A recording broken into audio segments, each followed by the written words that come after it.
এজন্য হাদিস শরীফে আল্লাহ রাসূল বলেন, দুনিয়াতে যদি কোনো মানুষকে বন্ধু বানাও, 3 গুণ আছে কিনা দেখে বন্ধু বানাও। 3 গুণ বিশিষ্ট মানুষকে যদি তুমি বন্ধু বানাও, তোমার 3 গুণওয়ালা বন্ধু তোমাকে হাতে ধরে জান্নাত পর্যন্ত পৌঁছায় দিবে। 3 গুণ বিবর্জিত পুরা কপালকে যদি, দুষ্টকে যদি বন্ধু বানাও, দুষ্ট বন্ধু তোমাকে হাতে ধরে টেনে নিয়ে জাহান্নামে পৌঁছে দিবে। রাসূল কি শিক্ষা দিয়েছেন? যারে মনে চায় তারে বন্ধু বানাও, না 3 গুণওয়ালারে বন্ধু বানাও? 3 গুণওয়ালারে বন্ধু বানাও। 3 গুণের প্রথম গুণ রাসূল বলেন, ইযা রুউ যুকিরাল্লাহ, যাদেরকে দেখলে আল্লাহর কথা স্মরণ। 3 গুণের প্রথম গুণ হলো যাদেরকে দেখলে আল্লাহর কথা স্মরণ হয়। 3 গুণের দ্বিতীয় গুণ হলো যাদের কথা শুনলে নিজের এলেম বাড়ে। যাদের কথা শুনলে নিজের এলেম বাড়ে। 3 গুণের তৃতীয় গুণ হলো যাদের আমল দেখলে নিজের পরকাল স্মরণ হয়। যাদের আমল দেখলে নিজের পরকাল স্মরণ।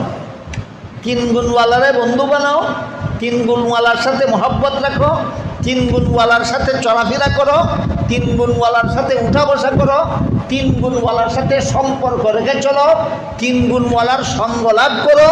3 গুণওয়ালা বন্ধু তোমাকে জান্নাত পর্যন্ত পৌঁছে দিবে।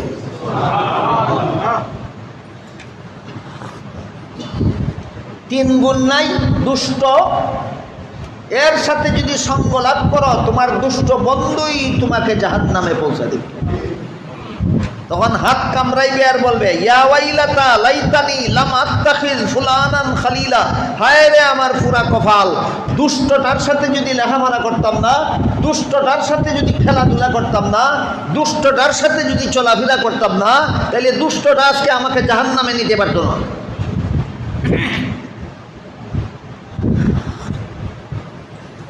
দুনিয়ার সমাজে আমরা কার সাথে চলাফেরা করব, এই ব্যাপারে এর চেয়ে পরিষ্কার কোনো নির্দেশনা আর হইতে পারে। আল্লাহ এবং আল্লাহর রাসূল মুমিন মুসলমানদেরকে দুনিয়াতে কার সাথে তুমি সমাজ করবে, কার সাথে উঠা বসা করবে, কার সাথে চলাফেরা করবে, কার সাথে মহব্বতের সম্পর্ক রাখবে, সুস্পষ্টভাবে বলে দিয়েছেন।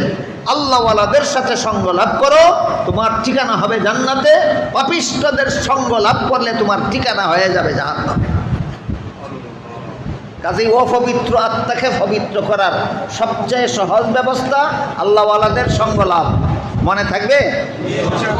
অপবিত্র আত্মাকে পবিত্র করার সবচেয়ে সহজ ব্যবস্থা আল্লাহওয়ালাদের সঙ্গ।